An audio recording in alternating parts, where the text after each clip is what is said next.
Hi folks, I'm Alan Watt and this is Cutting Through the Matrix on July the 2nd, 2017. I hope you're all getting good weather because where I am, at the top of a jet stream where it loops, this is where they dump the heavy geoengineering sprays on, and it's been pouring rain here for about 2 weeks solid now, which is reminiscent of a few years back when I had it 2 or 3 years in a row, and all the trees started just dying off with fungus, and so did the people. And this is the geoengineering future for all of us. Of course, they say they're not doing it, even when the proponents for all universities, who have all shares, by the way, the proponents in all the companies that have to do with the spraying, they have big shares in the chemicals and everything else in the whole industry, that they pretend they're not doing it, or they're only doing it on an experimental basis, which is daily, of course, across a good part of the planet since 1998. But there are even new documentaries coming out all the time with very good clips within them from other documentaries. They all borrow from each other, and they show you these characters talking about what they plan to do, and how they even want to put sulfuric, not as particles, but even acid in the atmosphere.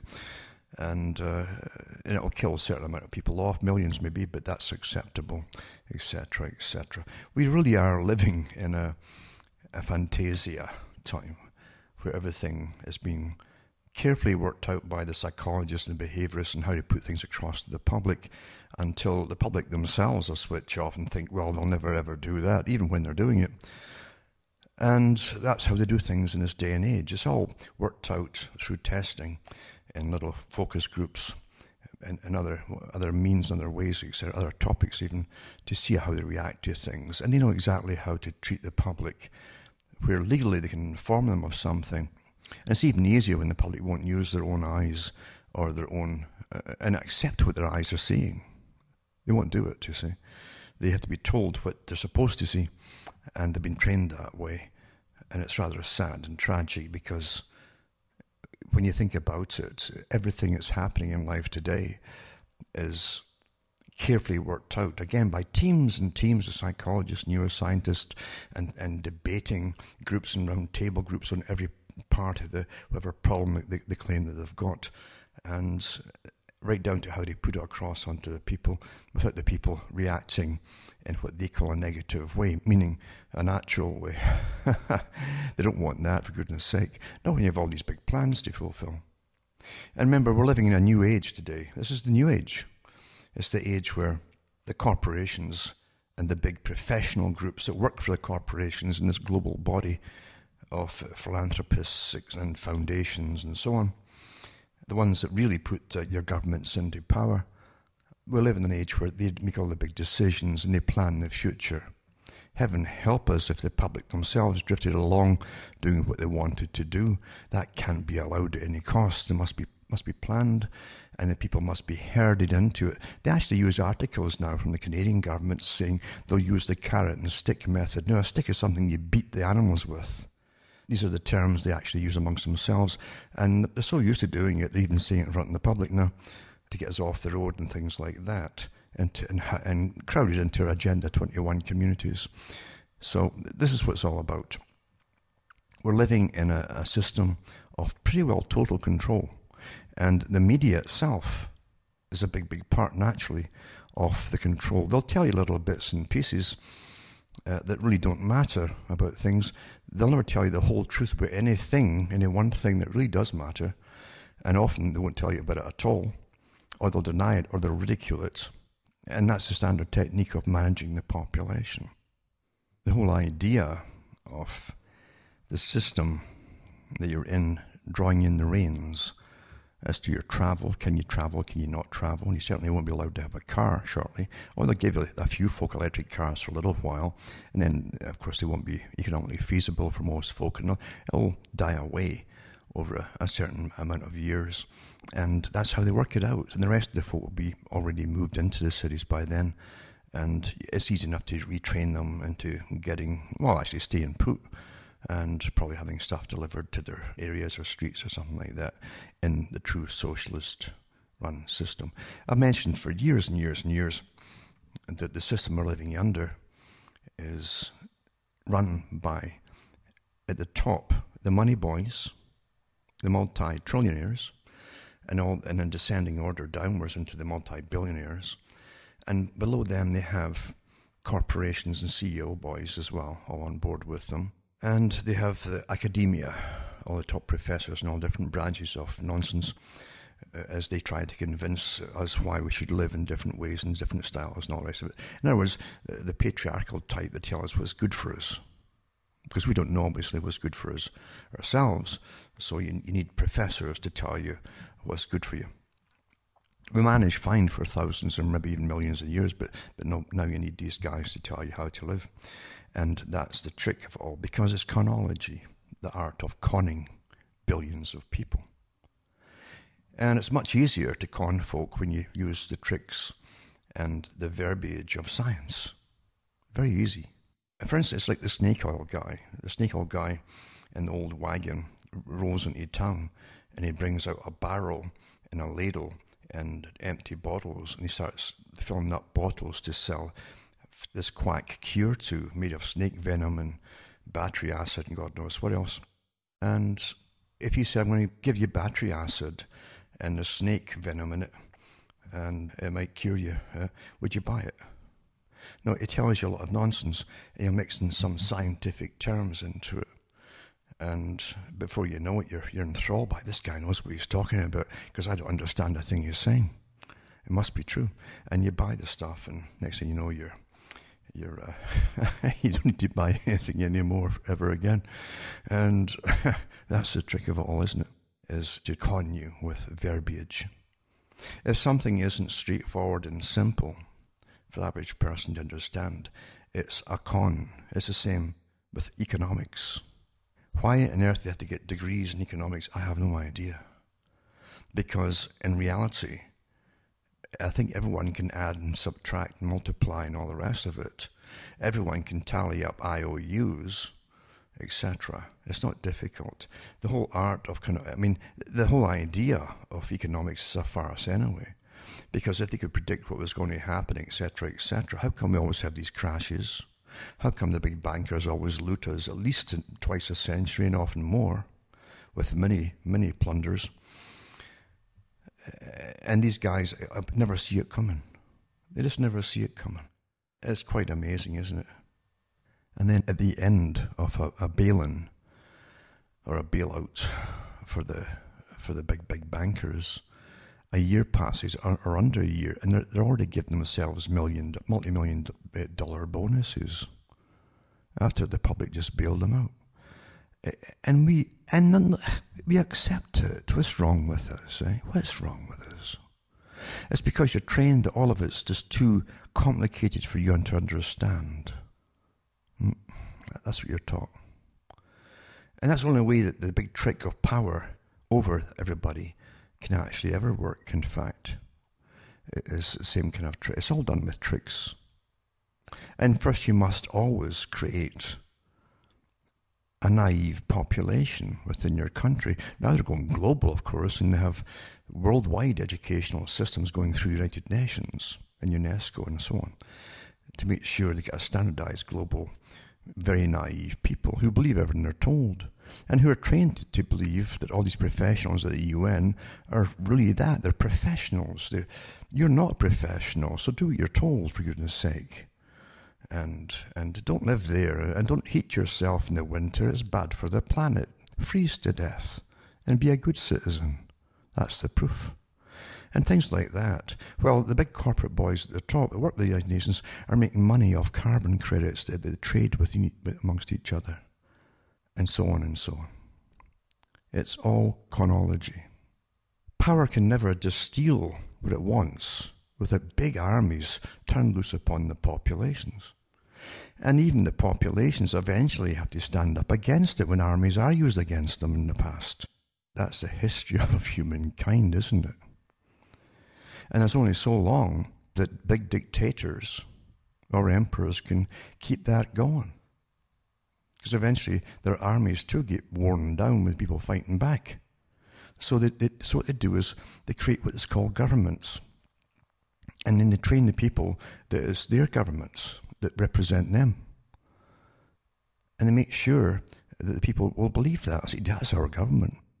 They're public servants. That's why they call them public servants. And you all believe that because you're trained to believe that. And these public servants live better than all of you do. You're the guys that pay them all.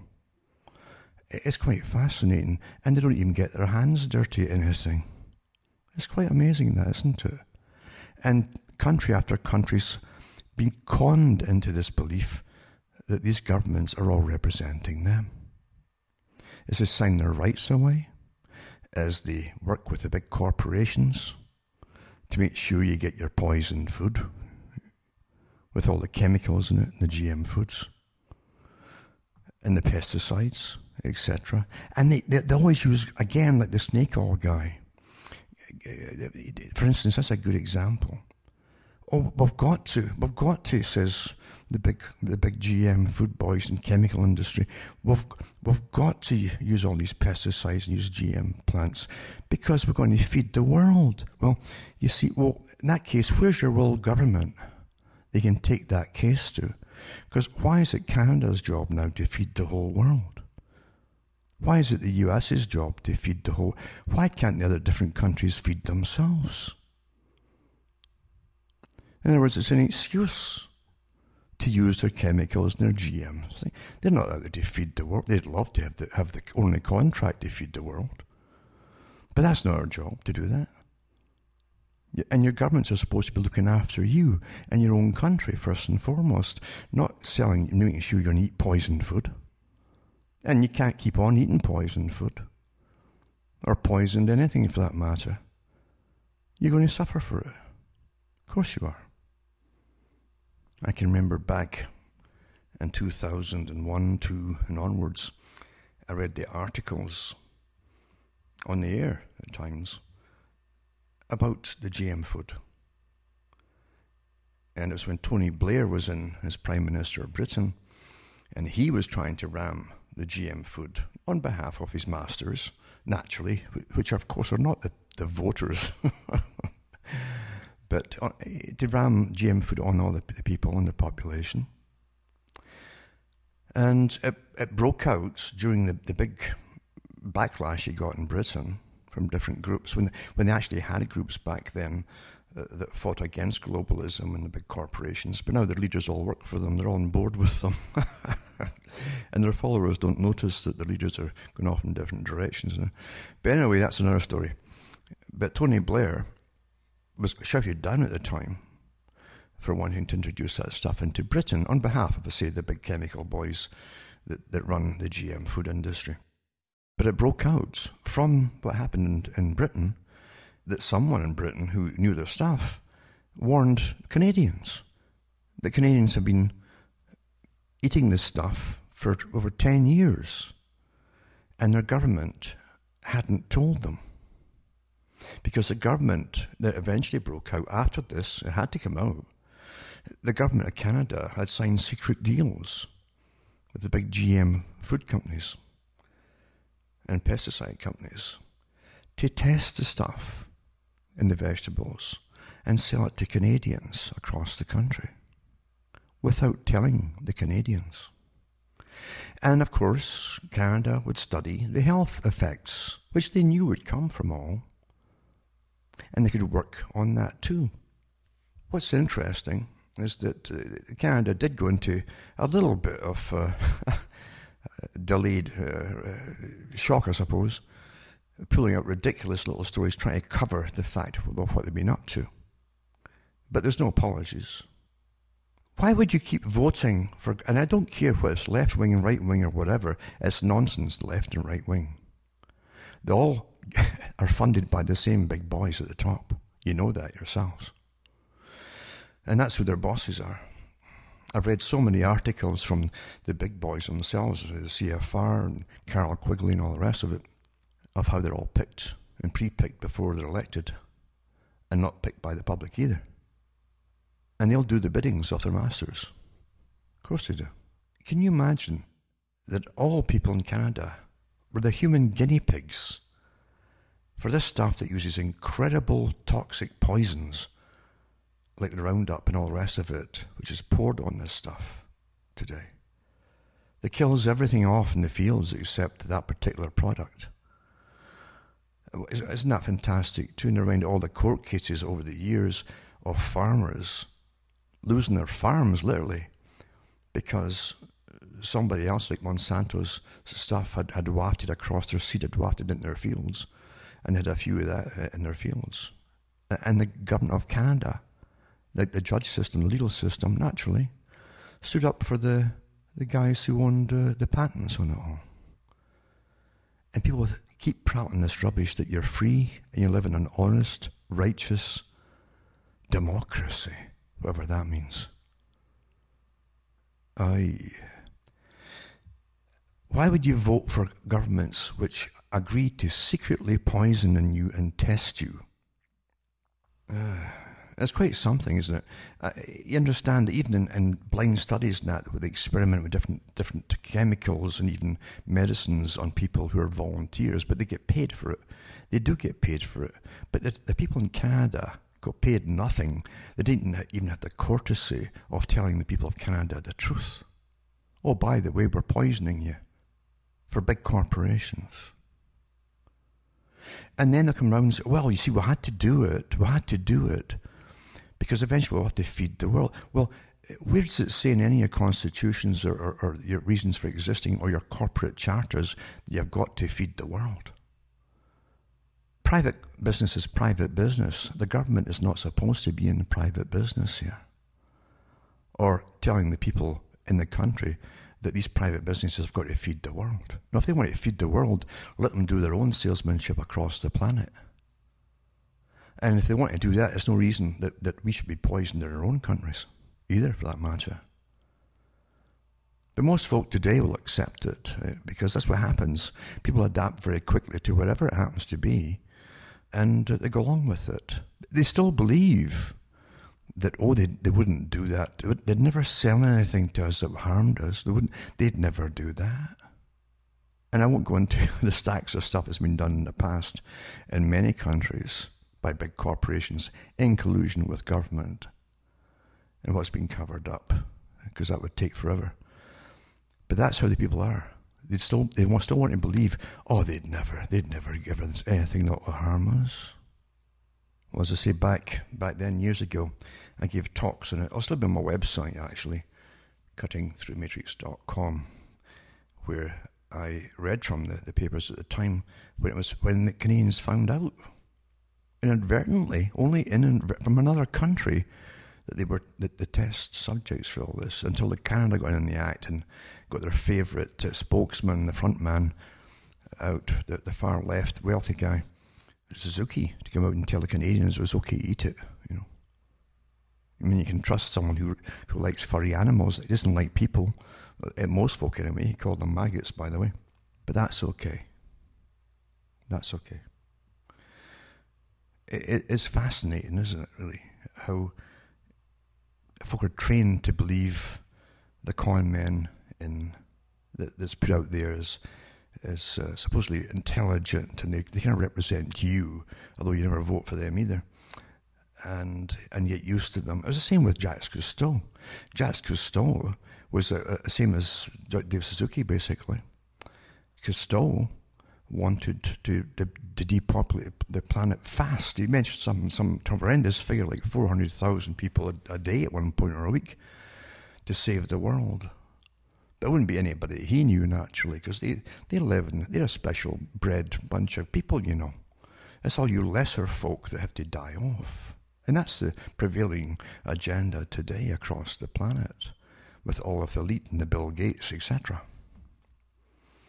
You go into them all and you find either they or their parents or whatever have been involved in Planned Parenthood and depopulating abortions and blah, for all of you, etc. These are the same people going way back to H.G. Wells' day and then the Cold Springs Harbor experiments in the States to do with eugenics, big time, where they talked about not just sterilizing the unfit, as they called them, but the right of the elite, the ones who had amassed fortunes, etc., to have many, many children by various women. And of course the Nazis picked up on that and gave it a bad name, so they just went quiet on it for a little while, but kept pushing the idea still. And it's all back in vogue again. Back in vogue. They never stopped what they planned a long, long time ago. Long time ago. Nothing changes. And it's good to hear other people always going through my archives and using it on the air, actually, like diet injections and injunctions, as Russell said, Bertrand Russell. That's how they bring down the population. Diet, injections, and injunctions. Nothing's changed. I mean, here's an article. Unfortunately, it's a more recent one. More recent is 2012, as opposed to the other ones I've got in my archive section at cuttingthroughmeats.com that happened at the time. But here's one here. It says, How Canadians Became Mice in a GMO Study. This is about the food. Again, it's a later one, but it talks about the study revealed, and I've got the study here too, and it's foodconsumer.org, revealed that genetically modified organisms pose a serious threat to our health. For the first time ever, lab tests have been conducted over the full life cycle of mice. For years, that is. Actually, they used lots of other animals as well. And we're the best ones of all. We're people. But this one doesn't really touch so much on the fact that they tricked the people. They're basically saying became mice in a GMO study. Well, I'm talking about something bigger than a study. It's went on for 10 years before it broke from Britain that we'd been eating this stuff for 10 years in Canada, across the country. So back to this article here. And this is the mice study. This is a much more recent one. It's only 2012. And it says we have, it's insufficient to know the pervasive impacts of GMO consumption. In the new study, not only was the death incidence of mice who were fed GMO corn alarmingly higher than the control group, these mice were also afflicted by a panoply of diseases from mammary tumours for female mice as breast tumours to severe liver and kidney dysfunctions for male mice. The new evidence represents the highest, reddest and biggest flag raised to this day concerning the premature introduction of GMOs in our environment. That's before solid scientific backing was obtained. Among the obvious, actually this stuff is very old, even with the modified soya, which is one of the earlier ones to do that had a lot worse things happening than that. So anyway, it says, for us Canadians in particular, it lies the fact that one of the GMO crops used during the study, the Monsanto NK603, has been allowed in the Canadian food system by Health Canada since 2001. For almost 12 years now, this crop and a fair amount of other GM food have been making their way through the maze of our food processing systems, with corn derivatives having become the ingredients of predilection in almost all processed food. Very few cornerstones of modern food system remain untouched by the findings of the study. The way GMOs have crept into the food chain is quite baffling. I mean, you'd think that integrating a foreign body into our food without having carried out the most reasonable extensive studies common sense can buy would raise at least a little concern from the government. Well, there's no concern at all. They say it was all done in secret. But there's many other things that were given us too. Many countries of the European Union are GMO-free zones. Remember, when talking about GMOs, we're not talking about the good old selection techniques that saved us from starvation and allowed us to march on the evolution path. In a sensible word, even dreaming of playing God with the most essential elements of our human survival would result in a generous backhand of hopes, snatching the delusional dreamer out of his days. But sadly, the truth is that we're actually living this corporately induced nightmare where bad turns to worse and where cherished memories of governments willing to go to bat for us get blurrier by the minutes. Well, they never batted for us at all, not in the least.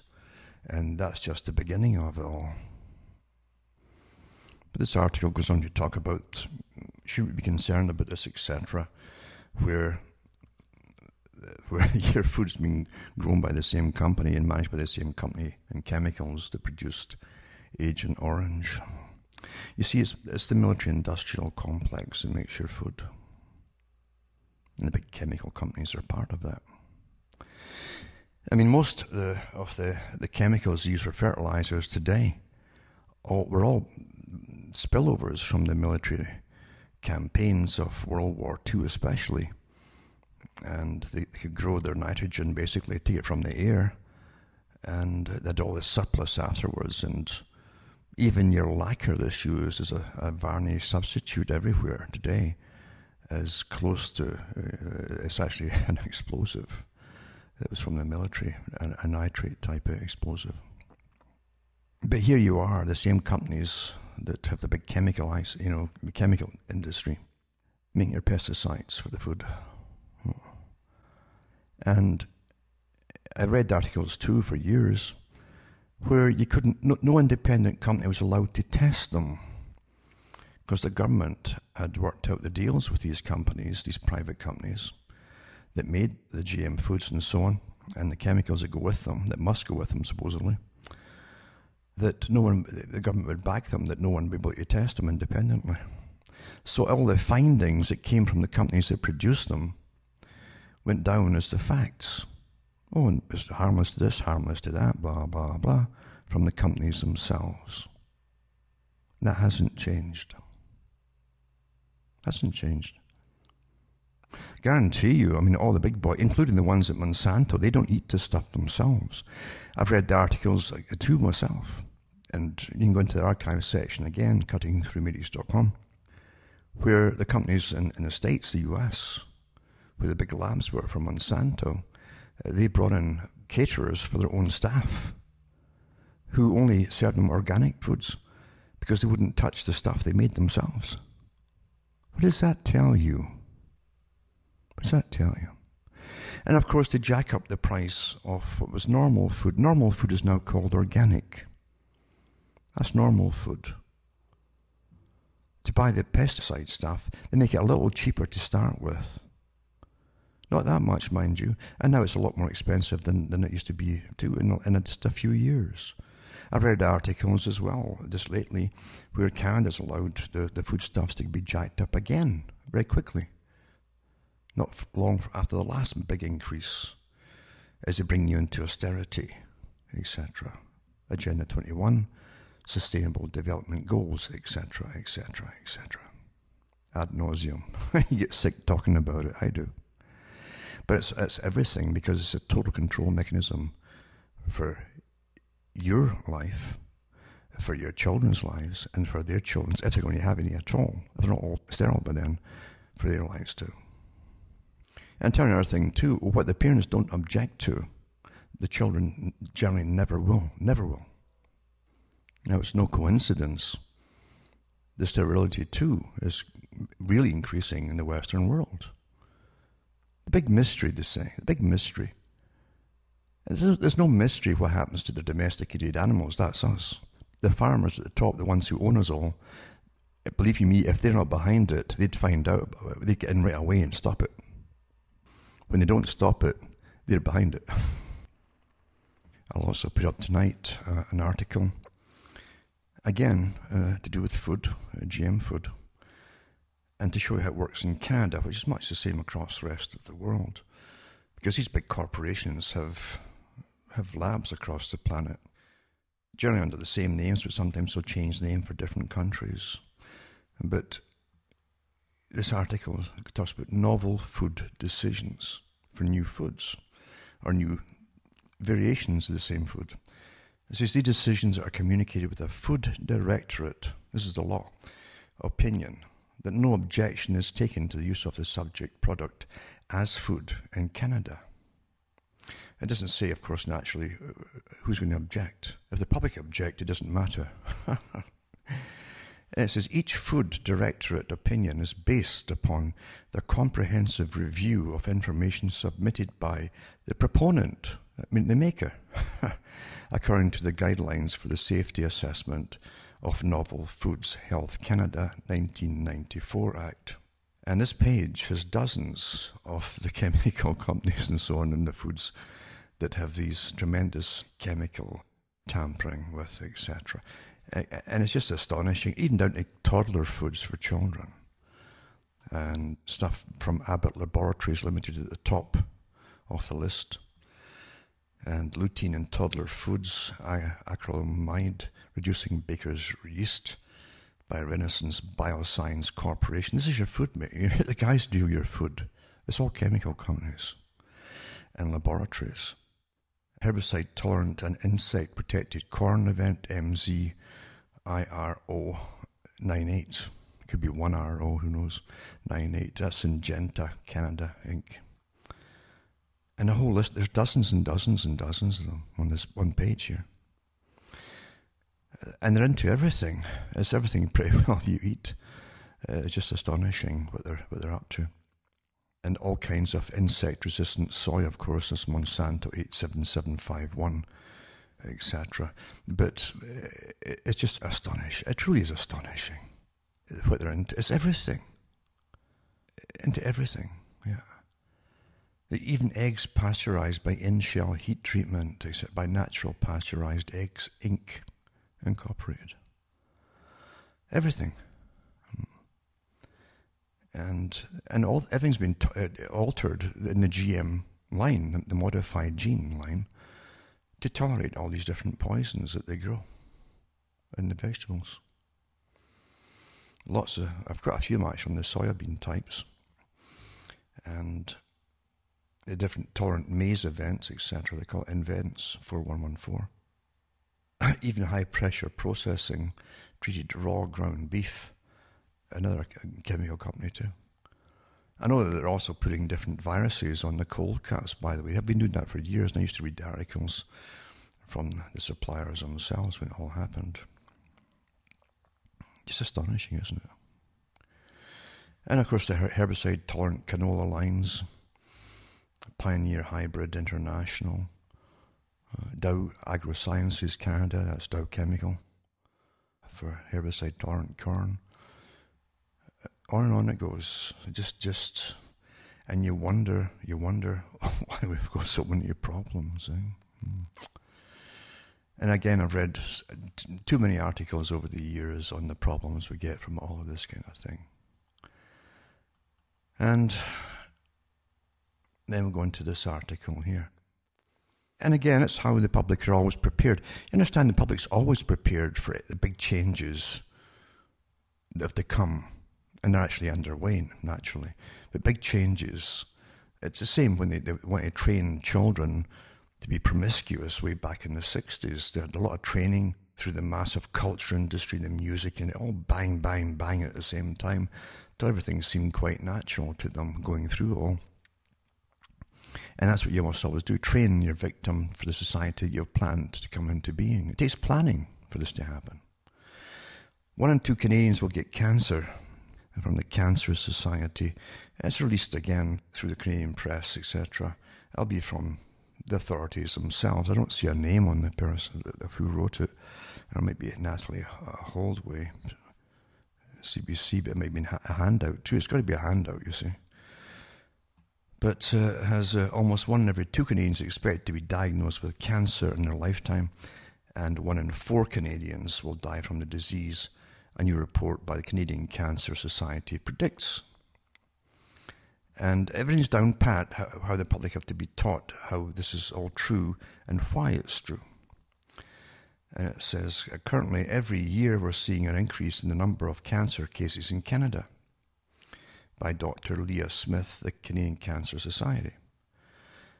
And in 2017, an estimated 206,200 Canadians will be diagnosed with some form of cancer, and an estimated 80,800 will succumb to their malignancy, making cancer the leading cause of death in Canada. Currently, every year we're seeing an increase in the number of cancer cases, and it says this is a reflection of the growing and aging population. So here you have it. It's a growing population. Now, most of the growing population are for people coming into the country, because supposedly your domestic populations do not have enough children. So, and I've been using this aging population for as long as I've been alive, even from being a toddler. They've always said, oh, it's because of the aging population. You're going to have all these problems. It's always been the same excuse. And it says about 90% of all cancers that we expect to be diagnosed in 2070 will be among Canadians of 50 years of age and older. Now, that's not quite true, because if you look at all the statistics to do with cancers of the young and cerebral tumours etc. They're skyrocketing. And so many people are getting cancers, by the way, of the alimentary tract, the gastrointestinal tract, because they're getting cancers of something that's coming into their body. What could it be now? What do we do when we eat things and that? What could be causing something like that? I wonder what it is. But you must get a professional to tell you that you're wrong when you think things like that. That's what they do. They always pull somebody out the bag who poo-poo it. Then again, you have a double speak. So mortality rates declined over the past 30 years. Despite the projection that cancer will cause the deaths of 1 in 4 Canadians. Now this is 1 in 4. There's another article that was released at the same time that says 1 in 2. But it goes on and on and on. And they go back and forth with their disinformation, and how the pancreatic cancer too is a hard one to treat, etc. And that seems to be increasing as well. But again, that's attached to the common bile duct, actually. When one gets inflamed, the other gland gets inflamed too. The pancreas gets inflamed when your bile duct, basically the gallbladder is inflamed too, and everything comes. Remember, your liver breaks everything down that you take into your body. Any chemical of any kind, your liver has to break it down to be excreted, and it gets overworked as well. And a lot of the stuff spills over into the bile that it produces as well. And that goes down into common bile ducts, and the inflammation starts, and then you find that the pancreatic problems come up as well. And the pancreas doesn't like to have any inflammation at all. It just doesn't handle it well at all. So you have this one here, again a handout basically as far as you can see. It's in preparation for what's already happening. Getting back to the GM food with the heavy pesticides in them, they know darn well what the pesticides cause. And it's no coincidence that some of the milder proton pump inhibitors, as they call them, for stomach problems and acid, to reduce acid in the stomach, they used to always be prescription, like the Zantac range, things like that. Suddenly we're on the shelves in Canada, over the counter, no prescription needed. There'd always been prescriptions before.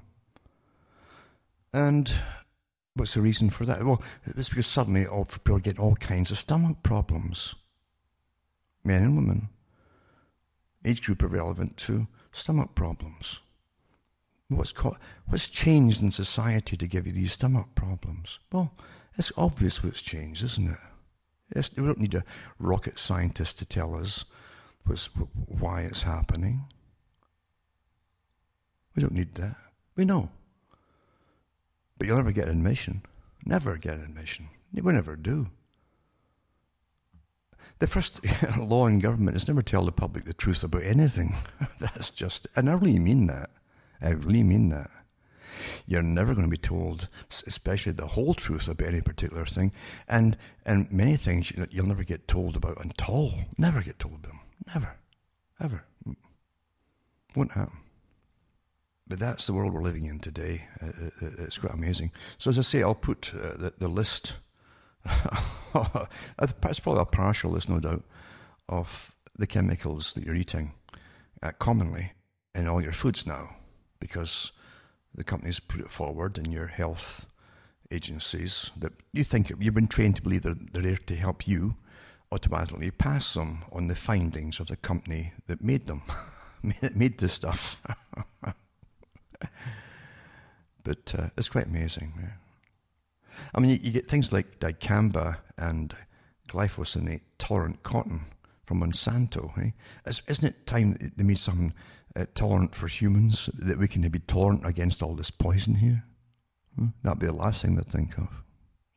And that's why, by the way, they know the population is going to plummet up to the year 2050, according to the Ministry of Defence from Britain, that also is the same think tank that not only does the MOD for Britain, but it also does NATO as well. That's when they say is everyone's going to suddenly topple about 2050, just suddenly plummet. How do they know that? Well, what do you expect, folks? They know what's going to, as folk die off, they know that diseases are going to die off with, etc., and the speed of it all. And they know that infertility in the West, as everything else is supposedly plummeting, it's skyrocketing. It's a big mystery, they say, but they're not going to bother to find out why. Because, as I say, your farmer at the top knows why. The guys who farm us all, they know. And as if they didn't know, the big farmer at the top has to find out what's happening to his cattle. And that's us. But since there's no fuss about it going sterile, they know what's causing it. And it's intentional. Overpopulation, that's the big mantra since early 1900s. Actually, before that, into the 1800s. They were prattling about it then. The agency, it morphed into one of the well-known agencies today, from Thomas Malthus in the 1800s. Still on the go today. Depopulate. Too many of them. Them, all the little people. Doesn't change. Nothing changes, And you can count on it. I've always said that. When they come up with some big push and they sign international documents, etc., with China and other countries about depopulation, how do you think they're going to achieve it? Just say, please don't have any children. And then they bring all the different ones into your country. Say, well, there's not enough of you to bring them in. Well, which one is it here? Make your mind up. If you're being good, you produce no children at all. I mean, would that make them happy? No, it doesn't. They want to bring other people in. So everything they're telling you is a con. When things don't make sense, logically, there's a big con going on, and you're being lied to as to the reasons for something happening. Always remember that. Now into the austerity movement, it's all part of it too. Austerity must all be managed by the top socialists. Their lives must get managed completely by experts, you understand, because we're too dumb and stupid to do it ourselves. And they want us all crammed into cities and living in what they call human corridors only. And even then, the corridors in the rural areas will be people who work with forestry for the government and things like that will be allowed to live in them. You won't be able to, and you'll be able to get off the land. That's all getting the big push now. Big push now. You can't sell your home unless you get it thermally tested. Yada, yada, yada. Freedom, eh? Freedom. You better understand what you're living under, folks. But it's up to you. It's up to you. I've always said that democracy means that if the bulk of the population have been completely fooled, conned, and trained to believe the lies, there's nothing you can do about it. That's why the big boys love democracy. It's easier to train most of the people. And that's true. They know that. They've got books about it too. And they're higher psychological books that they train their own people with. And statistics, etc. So South Australia now, power prices to rise to the highest in the world on Saturday. And here again, that word energy expert warns. An expert, ooh. So thank goodness there's an expert here. South Australia will overtake Denmark as having the world's most expensive electricity when the country's major energy retailers jack up their prices on Saturday. Residential customers will see an average rise of 18% under AGL, 19.9% from Energy Australia, and 16.1% with Origin Energy. That goes into the different companies and so on as to why it's all supposedly happening. But it says these things are complex. Just because the statement might be true for the representative customer, it might not mean it's true for you. So which is it? It's going up or it's not? What's it trying to say here? He said the price Australian customers, particularly South Australian customers, were currently paying for power exceed the actual value of electricity as a resource. I think it's surprising that power prices have continued to rise as they have, and the latest increases are remarkable. The household price going up by around a fifth on top of the existing prices is extraordinary, etc., etc., etc. Now, that's the same stuff we're hearing in Canada. We've had articles recently about that in the last few months about folk can't afford their power bills anymore because the government's given them the right to just keep jacking them up as part of the austerity plan, folks. For folk who don't get it.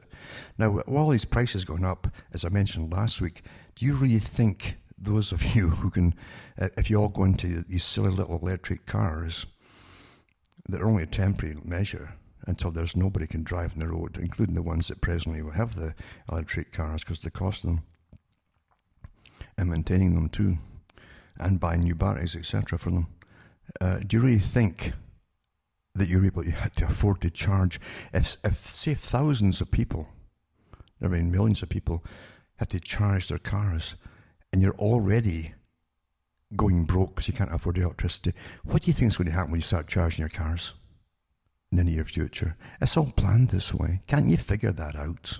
And when you have no other choice left, you've had it. That's also been worked out by the big boys. That's how they work it with you. This article too. Here's how they blame the farmer. It's so beautiful. They blame you for everything, you see. You breathe out carbon dioxide. You're evil. Oh, you should die. Depending on your status in society. I mean, most of you should all die. Not the wealthy elite, not the Bill Gates types. No. They're needed to run the world. Well, I thought that's what governments were for. Well, not anymore, according to CFR. Remember I read their articles a few years back? When they said it was time for all the philanthropists and the big foundations to take their place in governance. Well, do you ever vote for them? Of course you don't. But they're telling you the truth because, you see, you're not run by governments anymore. Your governments don't listen to you. Nope. Your governments will listen to the occasional minority here and there, make a big show of it to make folk think that that's what it's all about now. What about all the rest of you? Including the so-called minorities. If you can't afford anything, you're all screwed. Anyway, why farmers are to blame for the high electricity bills?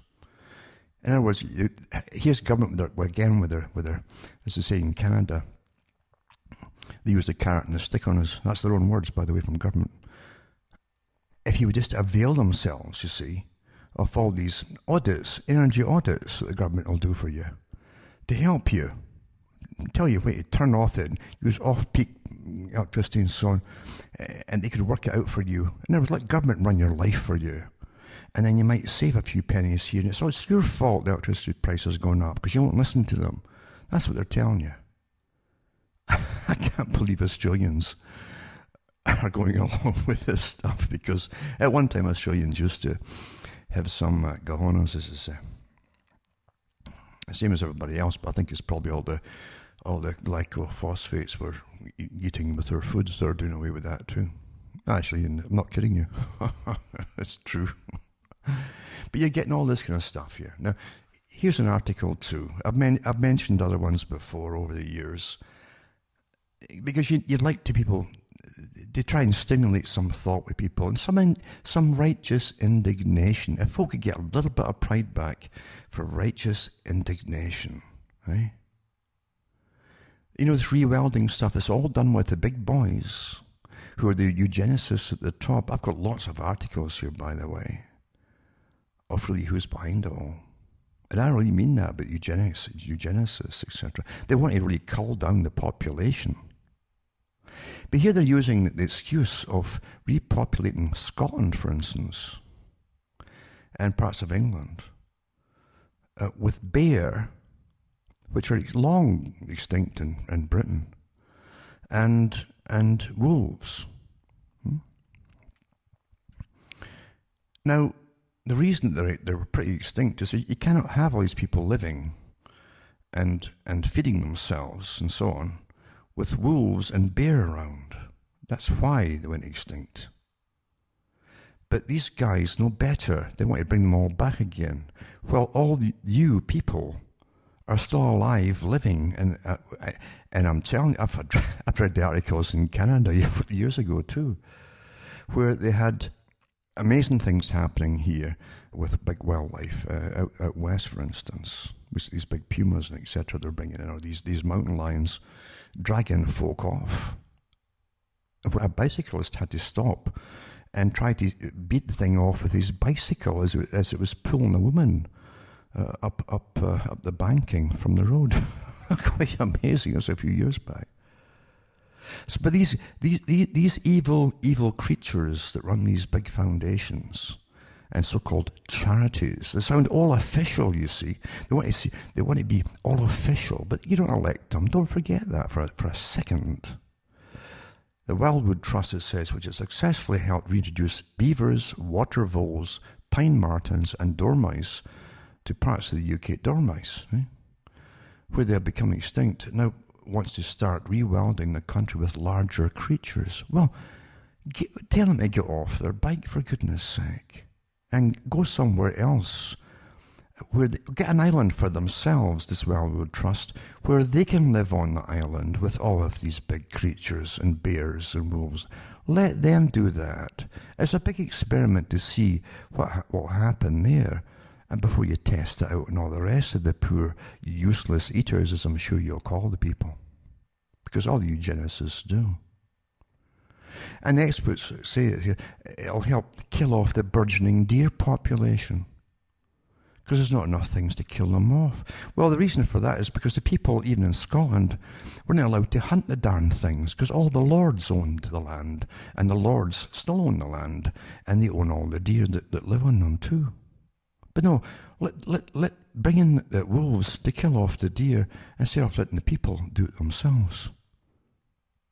And maybe they could feed themselves some decent food for a change instead of all this poisoned GMO, pesticide-laden nonsense that they're eating.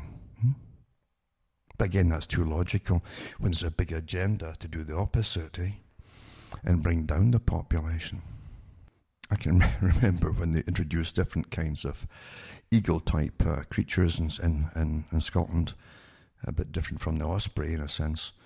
But some of them were attacking people coming out of a church one Sunday, including the minister who was standing outside shaking their hand, people's hands as they came out, and they attacked people's faces. Why, I don't know. But yeah, who needs the bears? Who needs bears coming through, especially in the rural areas and so on? In a country where people can't even get basic firearms to even save themselves if they have to. Because big charitable trusts have decided, in collusion with other charitable trusts, that this should be done. And there's always these big, again, philanthropists now that are running the world for us, that we don't vote for them. Here's one here too, about Bill Gates. Oh, he comes out with another big scare. Deadly mosquito-borne pandemic poses a greater threat to humankind than global war and could easily wipe out 10 million people. Bill Gates warns, he says. Wow. Not 10 million in one. No, he's so accurate, 10 million, he says. Wow. Again, they give you the big scary scenarios. An outbreak could mimic the damage of the Ebola epidemic in late 2014. Well, that was a flash in the pan for most folk. Or the burden of that deadly SARS outbreak in 2003, which again was a flash in the pan and only hit it was actually ethnically created for the Chinese peoples, by the way. China complained about that. They knew darn well it came from a laboratory. But, and again, it was people returning from these parts of China where it already had broken out. But yeah, it's great to scare folk without giving them all the rest of the news or the evidence or whatever. And Bill Gates is heavily involved in going around the world, supposedly, to help people. He wants to help people. He's worried about overpopulation, but he wants to help people at the same time. That's nice of him, isn't it? Isn't it sad that the rubbish we're fed by these characters, I remember reading articles a while back too, remember?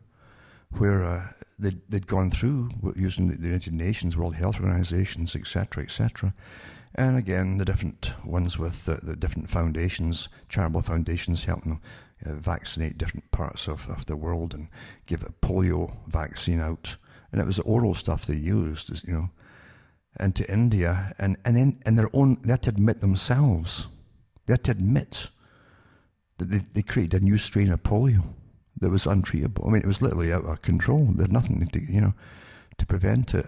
It actually created a new type of polio in the people that gave it to. And many of the folk and the children ended up with paralysis.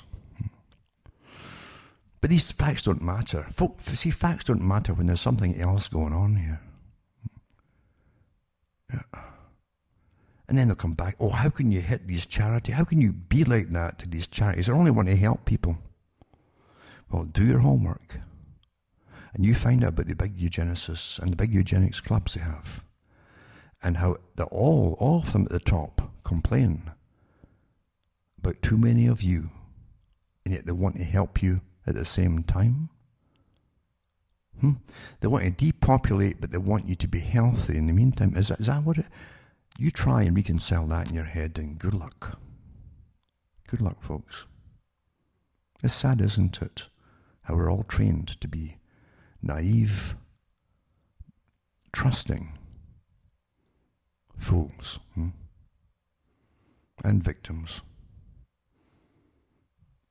The world could be such an amazing place if it wasn't for all the psychopaths running it. And psychopaths love to get, they do, they're not just loners, they love to get together in their clubs, etc., and form clubs and to get more power over all of the rest. Because where else does their money and their power come from? All power and money comes from the people. By fleecing them and taxing them and overcharging them for everything and so on, and monopolizing everything they need to live, and making sure they get governments to forbid them to go here or go there or plant stuff here or plant stuff there. Oh, I can't have that. Quite something. And we're taught this is all quite normal. And now you're going to get taxed on all your energy, of all kinds of energy. Technocracy Inc., remember? And again, I've put up the site so many times, but you can find it, Technocracy Inc., the handbook from the 1930s, where they'll charge you for every bit of energy that you use. That's the new currency, is energy credits, just like carbon credits. Planned a long time ago, backed by the Rockefeller boys and other big so-called philanthropists of the day, the front men with their big organizations, because that's what they are. And you're not run by democracy. You never were. But that's the con. And if you can get governments to start listening to you and do the right thing, that would be a real miracle. And I really mean a miracle, because there's nothing going to stop them in their tracks to make them start listening to you and do the right thing. It's not going to happen. Why should they? They know who their bosses are. Now, having got into even the news about the Middle East, you know darn well it's a matter of time as they get the troops all set up for the wars on Syria from America, wars on Syria and Iran, because it's been promised, as you know, to somebody else as part of the old agenda. Sad, isn't it, that we live through all this stuff and we're getting nothing but rubbish now. Absolute, it used to be called tabloid trash for news now, isn't it? It's all sex and ooh, wow, and look at that orgy at Oxford University, but the students, oh, wow, ooh, and all this. This is what they're giving you, the tabloid trash, or emotive topics that have no meat in them at all, as the story goes, and they're completely irrelevant to the real big agenda that you're living through. Well, I've got some rain again scheduled for the rest of the week again, so no doubt it'll be washed away by then. From myself, Alan Watt from Ontario, Canada, it's good night, and may your God or your gods go with you.